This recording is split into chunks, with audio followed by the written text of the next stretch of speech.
Odd Conduit Media. What's it gonna be? You are now listening to the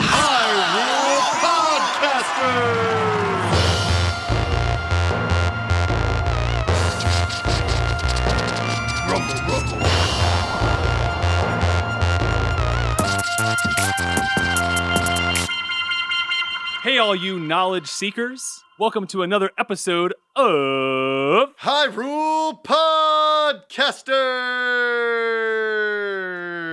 I'm your co-host, Ben. And I'm your co-host, Pat. On this audio-only Let's Play, we tend to venture through each game in Nintendo's Zelda franchise. Got that right?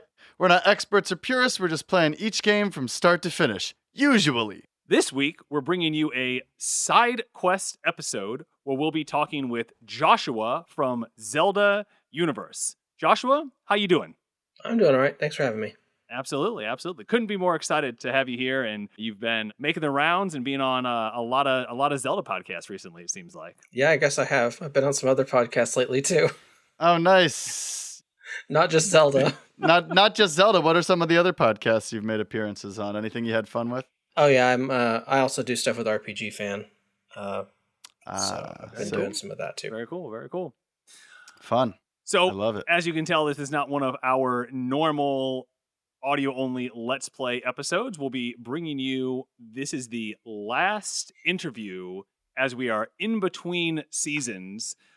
Patrick and I are anxiously preparing to play his favorite Zelda game of all time. Link's Awakening. So we were supposed to play Link's Awakening. This is for you, Joshua, because our listeners might know. We were supposed to play Link's Awakening last season because we're trying to do them in order. But since the Nintendo Switch put out the N64 and it had Ocarina, we thought maybe we'd skip ahead and try to be a part of the zeitgeist. And it was fun. We got to play Ocarina with a lot of people. Okay, we got to play the Deku Tree with a lot of people. Then a lot of people decided they didn't want to finish Ocarina, as happens to me most of the time. But we're circling back around to my favorite now. What do you think about Link's Awakening?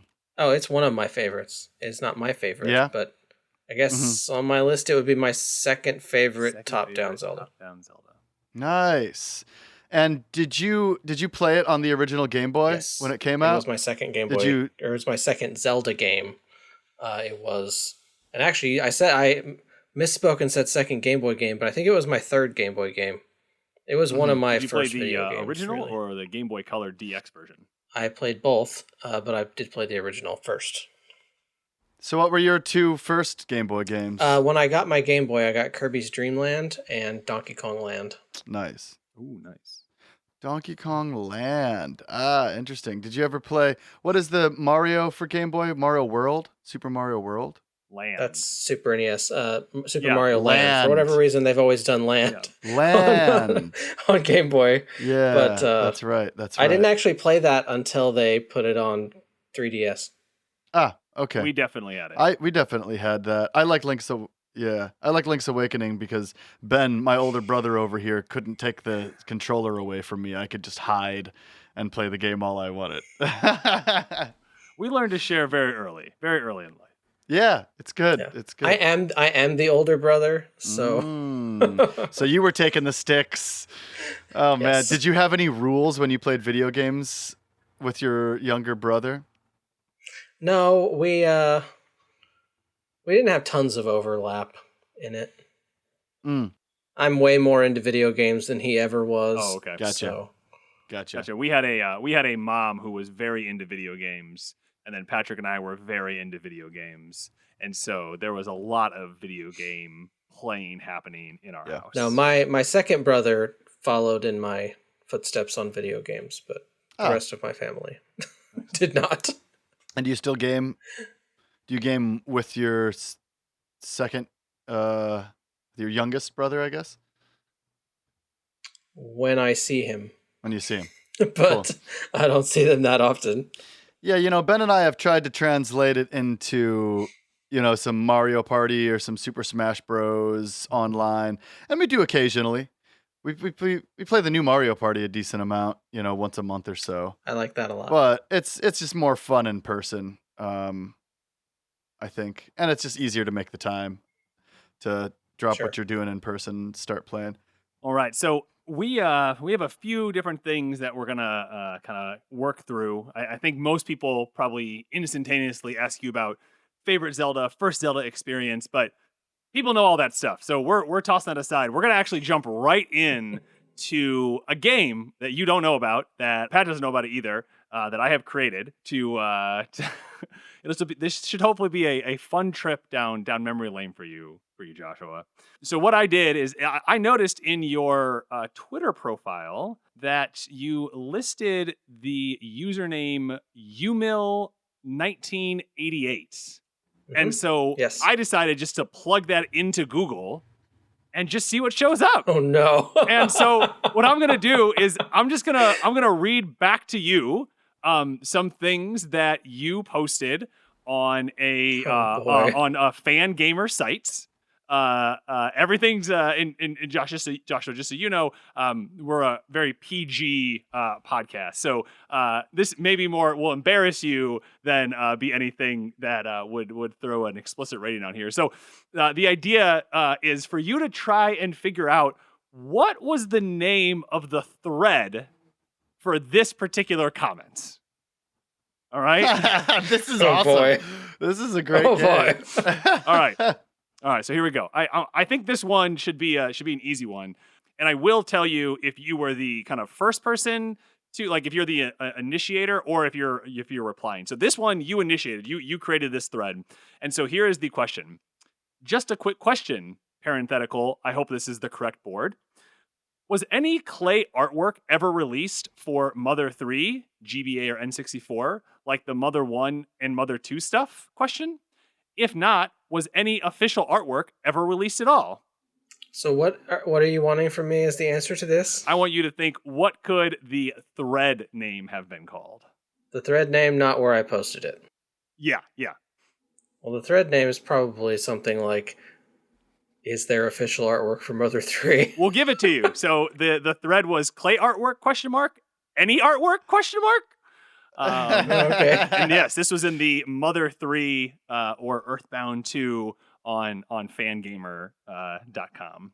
Yeah, which at the time was probably starmen.net still. Ah, yes. Okay, that gets referenced later on in one of these. Okay. Okay, so Joshua won. 1 for 1, definitely. I do like Mother 3. So. I saw that in the threads. I was reading. I was very much part of begging and begging and begging. Well, I think Still am. this next one goes right along here. So you are replying to a thread, and here is your answer. It's been almost a week since I got my copy, and I'm still somewhat shocked every time I see the box or turn on the game. It's still hard to believe that I actually own the game after waiting a decade for it. And so, what do you think this thread was talking about? Waiting a decade for a game. I mean, this could be Mother 3 again. It is. But So the Okay. thread question, yeah, very good. The thread question was when you first saw your copy of M3. So you're Wow. you're right in alignment here. So you're doing great. Wow. yeah, so I actually just it's coincidence that you brought this up now, because there was a Twitter thread recently where I think it was just a thing going around where people were like, "What was the first thing you ever bought online?" So I went looking and digging through the sites I knew I used to go to, and Mother 3 might have actually been the first thing I ever bought myself online. Oh wow, that's it. How did you purchase Mother 3? Because that wasn't something that was easily released from my least knowledge. I imported it through Play Asia Wow. in 2007, which would have been just about a year and a half or so after it was released in Japan. Wow. Now, was that disc or cartridge, was it like region locked in some way? Did you have a No. No, okay. So you could just plug it in. It's a Game Boy Advance game, Oh, okay. and Game Boys aren't region locked. Oh, very nice. Very nice. So I played through about half of the game in Japanese and then got stuck. And then I've replayed it since then with the fan translation. And gotten But have you beaten it? I bet the game was fairly linear up to a point, and then you kind of get to a point that's a dead end and it requires backtracking. And without having the text or a guide to use at that point, I was kind of lost. Gotcha. Amazing. Well, that's dedication. You know, I once got a Game Boy that belonged to Sean Lennon. It was a DS Lite. And Sean Lennon's personal assistant was a friend of a friend, and I was helping him move. And I was like, oh, you got a Japanese DS Lite there. That's cool. He said, you know what? Sean doesn't want it. You can have it. And it was all in Japanese. And for years, I just couldn't navigate it. I couldn't figure it out. I couldn't change the language. I figured out I can't change the language on it, but I still own it. And I look at it sometimes and think, that's Sean Lennon's DS Lite. That's amazing. All right. It's amazing, right? So ridiculous. So ridiculous. Yeah, I wish I could go grab Mother 3 to just show it, because I do have it, but it's not anywhere close to within reach. Yeah, it's packed away. It's literally in a safe. Oh, wow. All right. Nice. I should put my Sean Lennon DS Lite in a safe. If you got any room in your safe, I'll mail it to you. Okay. For this next one, I'm going to give you the comment before yours because it provides important context or else you would not be able to get it. And then I'll give you your answer. So the post before yours was from Blah1017. And he said, someone tinkered with the contrast in that underground picture and came up with this. They then linked to a picture. And the picture's URL ends with underground ADJ3AU5. And then he continues to say, looks like an underground cave with lava. To which you replied, Image Shack removed the image due to bandwidth issues. What game were you talking about that may have been having a stage with some lava in a cave? Super Smash Brothers. Super Smash Brothers! And another one for Joshua. So this thread, the title was Super Smash Bros. Website, updated week daily, parenthetical, super big M3 spoilers as of 12/18/07 was the name of the thread. Wow. Bringing it back. I know. This is great. You're really digging stuff up. Did you find my old live journal while you're at it? I did.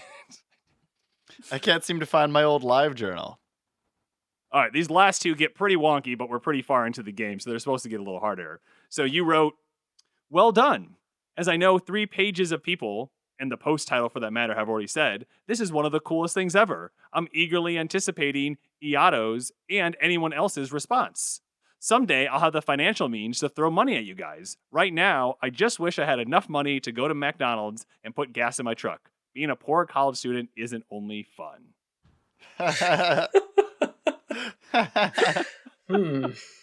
This one's tough. He's thinking. The wheels are turning. I recall going to McDonald's and having a truck when I was in college. I'm surprised you were digging stuff up this long ago, actually. The internet keeps everything. I know, right? All right, so I will give you a hint. It has to do with site info. Site info about something that had changed recently. I am unfamiliar with this game.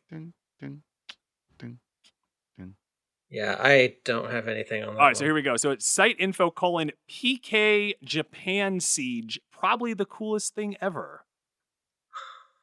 And I was wondering if you could elucidate for us what that might be about. Man, you're just pulling all the Starman things, aren't you? I actually don't remember. What the name implies to me is that it may have been one of the campaigns where they had fans from outside Japan put together letters or artwork or whatever they made, and then they shipped it off to... Oh, you said Itoi, didn't you, in the thread? Mm-hmm. So Shigesato Itoi is the creator of Earthbound Mother. And so Starman, in particular, would put packages together and ship them off to show him that fans in the West really, really like his work. Yeah, that's exactly what this is. I suspect that's what it was. It is so cool. Like, I dropped a link into Discord if you wanted to check it out, and we'll link to it in the show notes for some of these. But yeah, essentially it was a crowdfunding to raise some money to send people that worked on the game this amazing, beautiful artwork. It's really cool. All right. Are we counting that as a point? Yeah, he got the explainer, so we'll give him a point. All Let's right. give him a half a point. This game is easy. We're giving you a half a point. I get points even if I don't get it right. You get a half a point. All right. We'll give you one half a point off. So what is that? 3.5 W's, 0.5 L's. All right, and we got one last one here. This one's definitely going to be the hardest, I think. Quote, well, unlike most other people, I like the Starman. I think it's lighted perfectly and looks great. It does stand out a bit too much, but I don't think throwing the pixely battle sprite is a good solution to that problem. Overall, I think it looks great. I've only got one suggestion to consider: drop shadows. Maybe it's a bit overused at this point. I don't use much of them when I design things, but designs that don't have nice ends always bug me a bit. The top of the design is blue and rectangular, but after the navigation is done, the rest of the page is just white and there is no clear edge on the left or right. Adding a drop shadow down the left and right-hand side might be a nice touch. Now, the only suggestion I have is to actually make that story about the Reggie interview the real deal. Great work. What was this about? Sounds like it was about a website redesign. It was the new site design, the Mark II new site design. Okay. All right. Yeah. So that was that Starman again? Was Starman the only place you could find me still on the internet? That was the most prolific place that you were. So and they had the best kind of it was very easy for me to figure out what was going on, so I could actually prompt you. I had like hints for each one if you needed them to kind of get you to there. But that's a 4.5 out of 5. That's wonderful. 4.5 out of 5. playing. Incredible. Yeah, it's interesting that was where you found me. Because the name actually did originate on Zelda sites, and then kind of stuck on the Nintendo Insider forums, which are offline, so you wouldn't be able to easily search them. You'd have to go to the Wayback Machine and hope you can find some public threads or something you could read. But but yeah, I'm a little surprised that Starman.net still has all that. Well, I think this leads really nicely into the first, actual topic that we wanted to talk to you about, and that's about your work at Zelda Universe. You most recently posted onto Twitter talking about kind of the first 20 years of work that's been going on there, and looking forward, projecting forward for the next 20 years, and what fan-led, Zelda content and creation and celebration is all going to be about. And I just thought you could give us a quick primer on what you're currently up to at Zelda Universe there. What we're currently up to is a lot of a waiting game, which unfortunately happens occasionally because you can only come up with so much stuff you just want to write about and do and stay motivated to do in between Zelda games. And at this point, it's been a while since we even got a remake or anything. And a lot of folks are just kind of tired and just waiting for Breath of the Wild 2. So I'm sure it will all just explode as soon as we actually have news again. But otherwise, like I'm one of the webmasters, so like I'm very big picture in a lot of things. So I do a lot of where we're tweaking the actual design of the website, and then kind of changing how we format certain content, maybe expanding into some other little content, whether that's changing up how the guides are done, or adding a new kind of guide, or adding new columns to our weekly rotation, and stuff like that. So I'm very big picture on a lot of it nowadays. But that is kind of what we're up to. Aside from that is just there's a lot of stuff happening on the media side, which my counterpart Cody really handles more than me. But with us kind of reevaluating our own podcast and what we do with it, and then getting new YouTube content on the channel, and things like that. We just recently revamped our whole Twitch format and schedule and all of that. So this downtime is kind of a moment for us to just reflect on how things are going and plan for what to do when it all picks up again. Cool. Yeah, it's nice to have some downtime. I mean, we're all clearly waiting for Breath of the Wild 2, and I'm sure a lot of people are annoyed about that. But it does give us a good beat, and it gives you a good breather. You can kind of reevaluate. For all the listeners out there, you can totally register your email address at zeldauniverse.net and be a part of the forums. And then in 20 years, if you're on a podcast, somebody could read your old posts from ZeldaUniverse.net and play a game with you. Those forums have been there for most of the 20 years, I believe, with very little downtime. I don't know exactly how far back the posts go. I know of one period of time where we did lose some data, but it was only like we lost like a week or something, and then couldn't, and then they were down for a couple months while we fixed everything. But otherwise, most of 20 years of discussion is there. Incredible. So, how did you make the Breath of the Wild map that is so like easily navigatable on your site? The short answer is I didn't. So we partnered with another Zelda site called Hyrule Legends, which is actually a Portuguese Zelda site. The owner of it, Danilo, had been working on those kinds of maps for years and came to us to partner with it on it. It does use a readily available web tool for making those kinds of maps. So like I have learned how to do it since then, but I did not make the Breath of the Wild one. And then I know that a lot of being able to populate the info so quickly and so accurately is just a lot of people know how to get into game code now, and all of that information is just lying there in wait if you know where to find it. I got you. I don't know how to find it, so but we had a bunch of people eager to do that.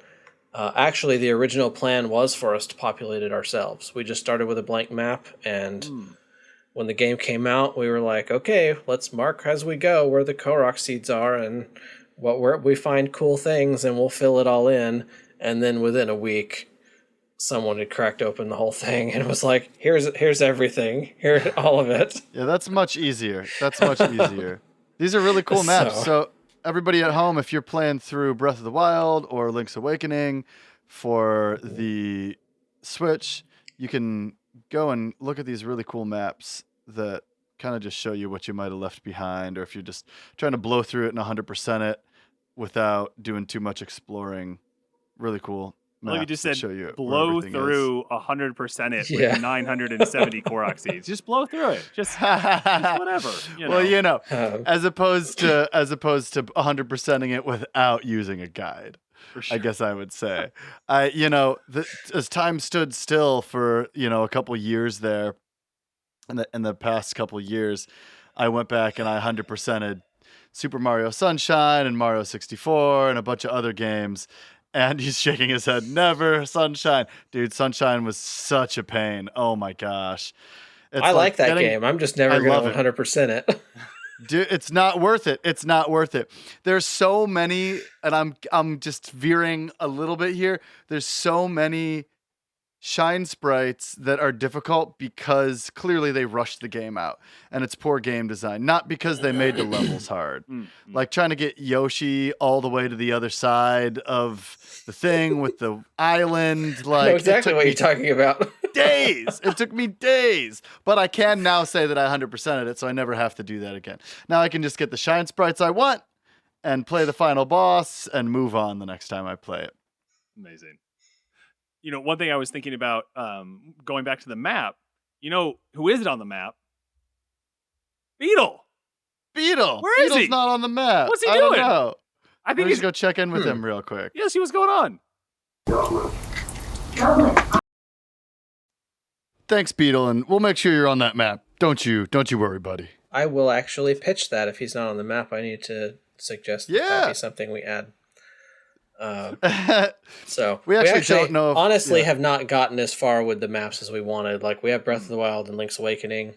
The intent has always been to just have all of them, and it just hasn't quite happened.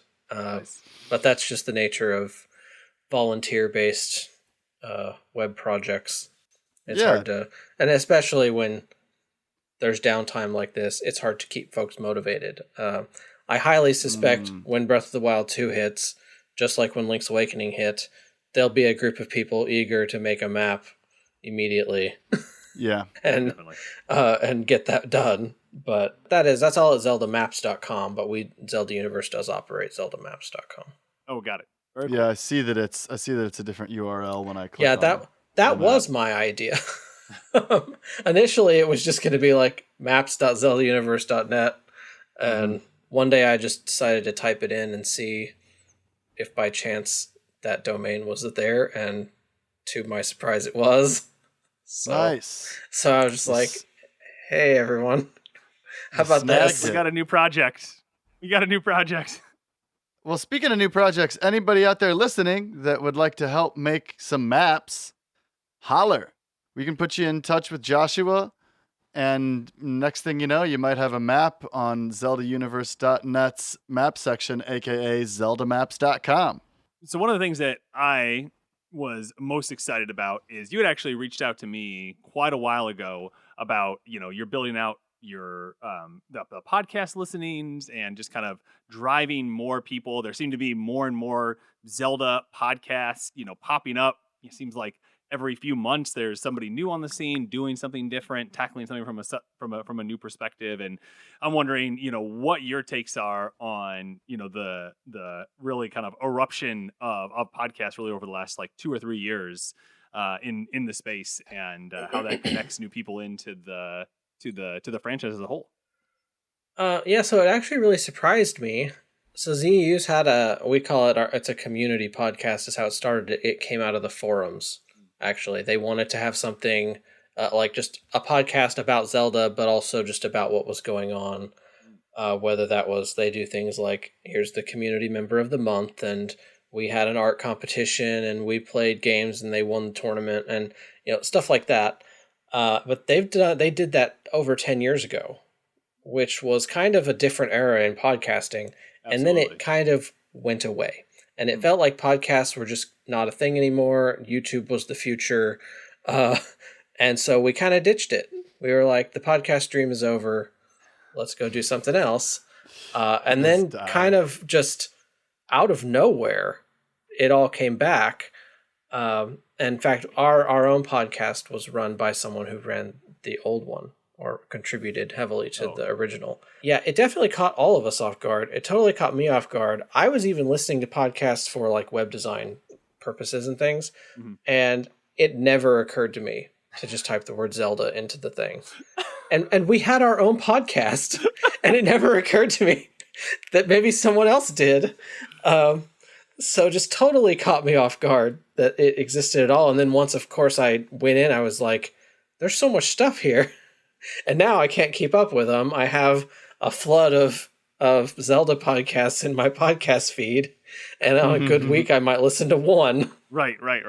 And then I come across it and I'm like, well, I really want to listen to Hyrule Podcasters, but I missed the whole season. I need to go back to the beginning, and I'm just never going to catch up. Yeah, I feel you. It's definitely surprised me. But I really like the podcast format. So notably, I'm on a podcast right now. But like I do like I like that maybe more than I like doing YouTube stuff. I listen to YouTube audio only a lot of the time. I don't watch the video part unless I feel like it's really important to what I'm listening to. Yeah. But I like just discussions and interviews and essays and those kinds of things. So I don't know, like it like I said, it was surprising, but I like it. I think it is a really good avenue forward, and is maybe more accessible to folks than YouTube content creation, because you don't need a whole bunch of extra experience. Oh, that's true. Like podcasting requires editing, and like no matter what you did, like Zelda content creation or any content creation has evolved so much over the last 20 years. Like we started Zelda Universe, we all started our own websites at the time because that's what you did. Like if you wanted something on the internet, that's how you did it. Right. And then social media came around and kind of changed that, and YouTube changed it. And but you really need a microphone to make a podcast. Yeah. It's a much lower barrier to entry than needing to learn HTML or needing to learn how to edit a video or any of those other things. So I think that may draw people in to some extent, just make that it's simpler. But I am all for anybody finding any way to make stuff that they're excited about. Yeah, that's a good point. You know, I think that it's easier to start an audio only project, right? Just simply you have one thing to do. You make something that you can listen to. When you get into the video, I mean, even though we all have, you know, most of us have some kind of camera on our phone, it still just makes it so much more complicated. And then the other thing I think is that it's easier, at least I found that for me, it's easier for me to get into an audio only media experience because when I do have downtime, I want to walk or I'm driving somewhere or I am doing something visually, like playing a video game, right? And to be able to listen to something while I do any of those things is easier than sitting down and dedicating my time to watching a YouTube video. And like you said, like I just listened the other day to a history, like the chronological history of the Metroid series. And I didn't really need, I didn't really need, you know it. And I didn't really need to look, you know, like they had some cool screenshots and some cool images and some cool gameplay. But, you know, I didn't really need to be watching it. It could have very easily been an audio only thing. And that's, you know, with our podcast, we try to give somebody the gameplay experience while they're jogging or driving. They don't have to be watching the screen to do that. Hashtag, you can't always be watching Twitch. That is like, yeah, that's exactly what I do. Like I set up YouTube, but I listen to it in the car. Yep. I mean, and I don't, and I do the same thing with the podcast, or if I'm out for a walk and I'm not actually watching YouTube, I'm just listening to YouTube. Right. You know, Ben and I once drove from New York City to Ohio and listened to Pulp Fiction the whole ride. Yeah. You've seen it now. Audiobooks are good for those long drives too. For sure. Yeah. No, I have driven from Dallas to Baltimore and back multiple times. Woo! That's a drive. Yeah, I've done Portland to Ohio a few times in the last few years, and it's, you know, I spent a lot of my life on the road, though. I'm used to that. Playing right off of this, I noticed one of the most recent articles written by you is about our brothers from another mother, the Sacred Realms boys. Yep. On your YouTube, and they were talking about it on last week's pod as well, and that's pretty exciting new collaboration. Yeah, their idea, but yeah. To a spoiler is we accidentally discovered that the other brothers and I live very near each other. So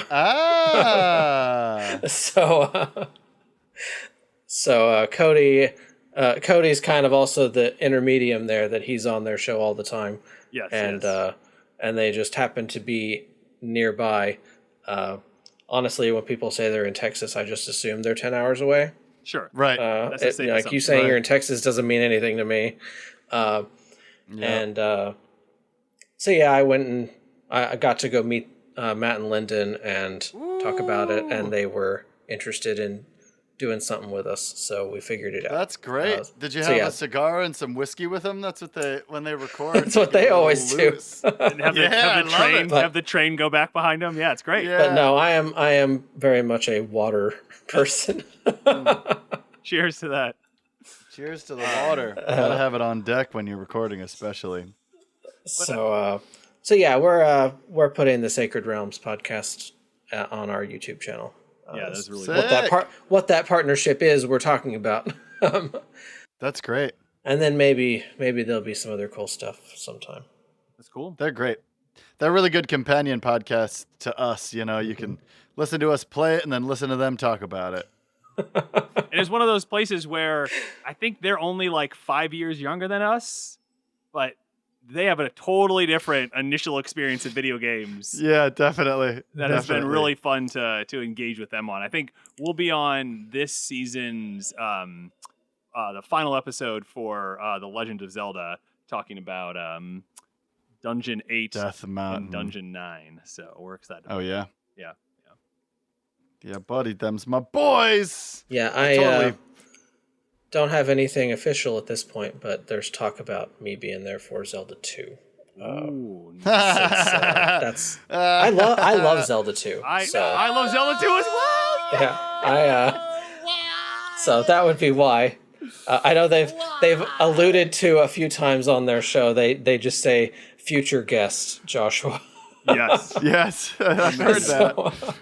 That's so funny. Yeah, we played through Zelda 2. Ben likes it, I think he just likes it to mess with me because that video game killed I genuinely love it. I actually, people like you mentioned, people always ask me, "What's your favorite Zelda game?" Blah blah. So I actually keep a list and I modify it as I replay games. I change up the order. Nice. The Adventure of Link is currently number 6 on my list. Amazing. Right after Breath of the Wild. Amazing.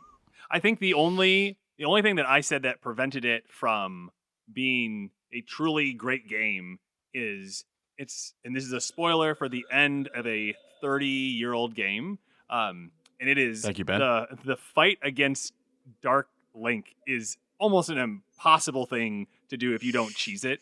Yeah, nobody fights. And I'm gonna be the stickler. Nobody fights Link's Shadow is the character's name. Link's Shadow. The way you're supposed to. Trying to fight that boss legitimately is basically it's not impossible, but it's close. Yeah, but I think everything else, like I'm fine with the how obscure it is and how you have to. You have to do a lot of exploring to kind of figure things out and discover and find things. And I don't mind the difficulty ramp for it. And, dying is pretty harmless, I would say, in that game compared to lots of other games at the same time. So, yeah, that's it's maybe harmless compared to some of the other games of that era. Right. Right. Like, yeah, it still hurts when you're 100 experience points away from getting that next level and then you hit a game over. Flashbacks. Right. Flashbacks. The original Dark Souls, maybe? Anybody? Is it the first? Should we be calling them Legend of Link likes? Stop. Adventure of Link likes. That's what it should be called, not Souls likes. The Adventure of Link, it's really like an early Metroidvania. It's just a good way to think about it. You're basically playing Metroid. It's just instead of elevators going from Brinstar directly to Norfair, you take the elevator back up to the overworld, and then you take a different elevator down to Norfair. But it's just it did take me a long time to like it. I finished it for the first time 8 years ago. Excuse me, 8 years ago, and I used save states the whole way through. On my 3DS, I was hitting save state before every Iron Knuckle. Yep. And as you should. And now you can just rewind on Switch, which is how I suggest. Which would have been much faster. Definitely use save states and rewind for those games. Absolutely. To learn them, but I think the benefit to playing the game that way. I'm going on a Zelda 2 tangent. We love it. Is that we welcome Zelda 2 tangents. You learn the game. Like there's always things in that game that I think are mostly technical limitations that a lot of NES games have. Like if you all have ever played Ninja Gaiden or Castlevania, it has the same problem Zelda 2 has, where as soon as you scroll off the screen a little bit, the enemy you just killed is there again. And they just keep on coming. And so you can never set up a perfect jump because the enemy is always there. So there's a few things that are really kind of unfair. But other than that, fighting the enemies is just a matter of practicing and learning what really are patterns. Some of the patterns don't seem like it, which again I think feels like a technical limitation.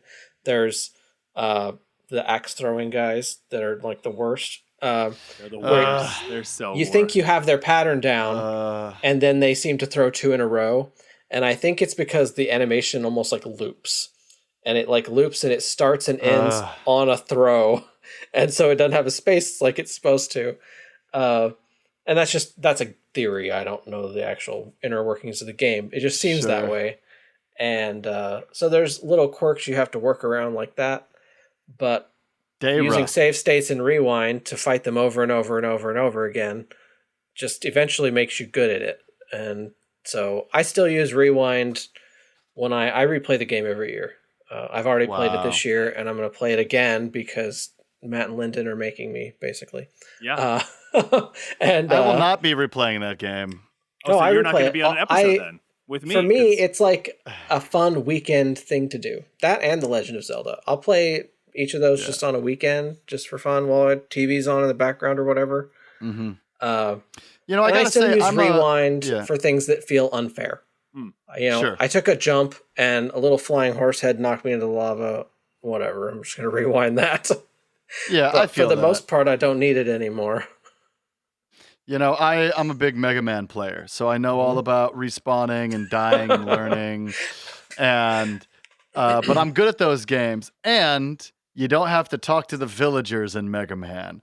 I'm not a RPG guy, so the RPG elements of Zelda 2 are along with like the quirky mechanics really just irritate the crap out of me. Now, playing through with Ben was fine because Ben, could be like, do this, do that. That person said this, But as an RPG player, I on Zelda 2 a lot. But if you're an RPG player and you have Switch, use the rewind. Listeners out there, see if you like it. Have some fun with it. Yeah, no, most of what I play is RPG adjacent in some way. Like I consider Zelda an RPG. Not everybody does, but sure. All right, so I think we have some lightning round questions for you, Joshua, as Let's do this. Wrap up. Okay, so what is your favorite non-Zelda Nintendo video game series? Probably Metroid. I should say Metroid. My friend and coworker Elias is going to be really mad at me if I don't say Metroid. But it's probably Metroid. Yeah, we'll go with that. I can't really think of something else I really like. I like a lot of them, but not tons. I play every Metroid game and I replay them frequently. Sounds like probably Metroid. I'm right there with you. All right. Same question, but a non-Nintendo franchise. Ogre Battle. Ogre Battle. Specifically, Ogre Battle 64 is my favorite, but Ogre Battle is my other favorite game series, which I also operate a fan site for. I saw that on your Twitter. Yeah. Is that a real-time strategy style game? So Ogre Battle and Tactics Ogre are the same series. Ogre Battle is a real-time strategy, turn-based strategy hybrid that simulates a large-scale battlefield where you send squadrons around a map in real time that then have turn-based RPG battles with enemy squadrons. Tactics Ogre is the predecessor to Final Fantasy Tactics and Triangle Strategy and things like that. So I'm looking at some gameplay right now, and it looks just like it. Very cool. Yeah. Very cool. If you could forget one Zelda game so you could relive it fresh, which game would that be? A Link to the Past. Which is my favorite and my first, so... Yeah, what a great game. We got around to figuring out his favorite without asking him. Amazing. Haha! No, I mean, it's the game that got me into... It's really the game that kind of got me into video games. Like, I had a few games before that, but it was actually the first game I picked up for myself that wasn't just mom and dad got it for Christmas. And then got me into just really my whole life at this point. So yeah, that one. Amazing. I've known it my entire life and just had it memorized. So I still love playing it, but it is. I have a memory of it that's not like my memory for any of the others. Yeah, for sure. All right, and then these last two, we'll ask you to gaze forward a little bit for us. What quarter is Breath of the Wild 2 going to release in 2023? I am still thinking it's quarter one. I think it's March. Okay. Wow. All right. Very optimistic. Maybe, but it was supposed to come out this year originally, and I don't think they were lying. I think they delayed it a few months to get a little bit of extra time. Well, I don't ever think they're lying, but things happen over there at Nintendo. No, I know. They don't want to put they out another will. Super Mario Sunshine. They want to finish the game before they put it out. It's been in development for a very long time at this point. It has. You're right. So, You're right. I like that prediction. I like it. All right. And last one, will Zelda be a playable character ever in a Zelda game? Oh, ever? Ever. Sure. Well, she's already been playable in a Zelda game. Well, how about this? How about in a mainline story base? So not like Hyrule Warriors and that kind of stuff. In a mainline traditional Zelda game, is Zelda going to be playable? Can play her in Spirit Tracks. Yeah, I think it'll happen. I don't think it'll happen in Breath of the Wild 2, but I think it'll happen. Quick bonus lightning round. Metroid Prime 4. Is it ever going to come out? Yes. Yes. Yeah, I love this optimism. Dope. I like the lightning round, Ben. Thanks for coming up with all these cool questions. Joshua, thanks for coming on. Do you have anything else that you want to plug before we get out of here? You can follow me on Twitter. I'm at WatcherJoshua. And we've already talked about Zelda Universe, but I also operate ZeldaArchive.org, which is where I document essentially the history of our community and active fan sites and fan projects from going back 20 years. Incredible work. And we'll have all those links in the show notes for you. Well, that about does it. Ben, you feeling good? Feeling great. Well, thanks everybody for joining us for another episode of Hyrule Podcaster. Oh yeah, we'll see you next time. Thanks, everybody.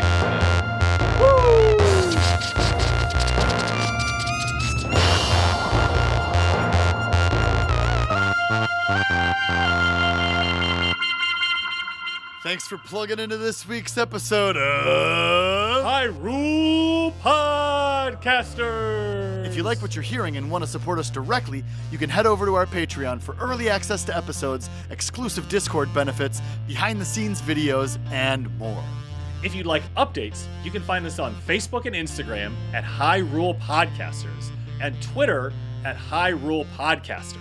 Links to everything can be found in the show notes. And be sure to rate and review us in Apple Podcasts, Spotify, or wherever you happen to listen. As always, this episode was produced by your co-host, Patrick, and we'd like to thank LT Headtrip for composing original music for the podcast, including our theme song. And again, thank you so much for tuning in and listening. May the way of the hero lead to the Triforce. Odd Conduit Media.